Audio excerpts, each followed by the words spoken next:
এই মহাজন ডাক্তারেরা আমাদের সঠিক দাম দিয়ে আমাদের ফসল কেনা। তাই আমি প্রত্যেকে বলবো, আপনি যারা এলাকায় এসেছেন এনারাও আমাদের এলাকার চাষিরা যাতে ভালোভাবে মানে চাষবাস করতে পারে এবং তারা যাতে কোনো সাহায্য পায়, আপনারা একটু দেখবেন। এই কথাটা বলে আমি বলতে এসেছি।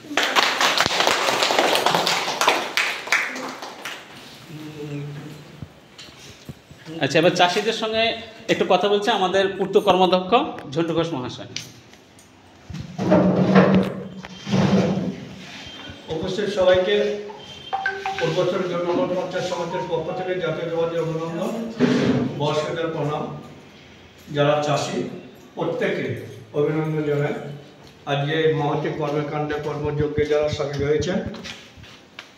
আমাদের আজকের থিম হচ্ছে জলবায়ু স্থিতিস্থাপক কৃষি ব্যবস্থার উপর মহিলা কৃষকদের প্রশিক্ষণ।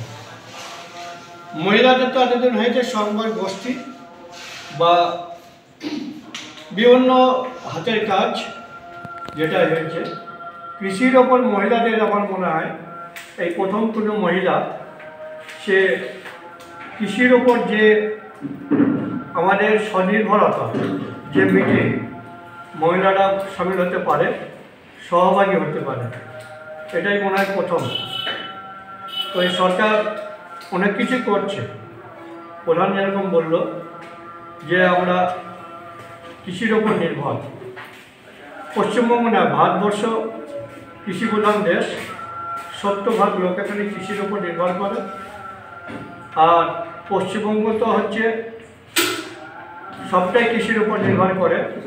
এর সঙ্গে আমরা গর্ব করে বলতে পারি আমরা বর্ধমান জেলার লোক। সারা পৃথিবীতে একটা জেলা হিসাবে ধান উৎপাদনে বর্ধমানকে চেনে। সারা পৃথিবীতে, ভারতবর্ষে এত ধান কোথাও উৎপাদন হয়। আপনি গর্ব করে বলতে পারেন আমার বাড়ি বর্ধমান।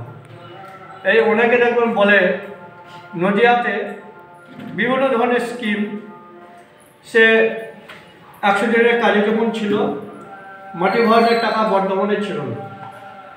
বিড়ি শ্রমিকদের যেরকম মুর্শিদাবাদে আছে, বর্ধমানে নেই।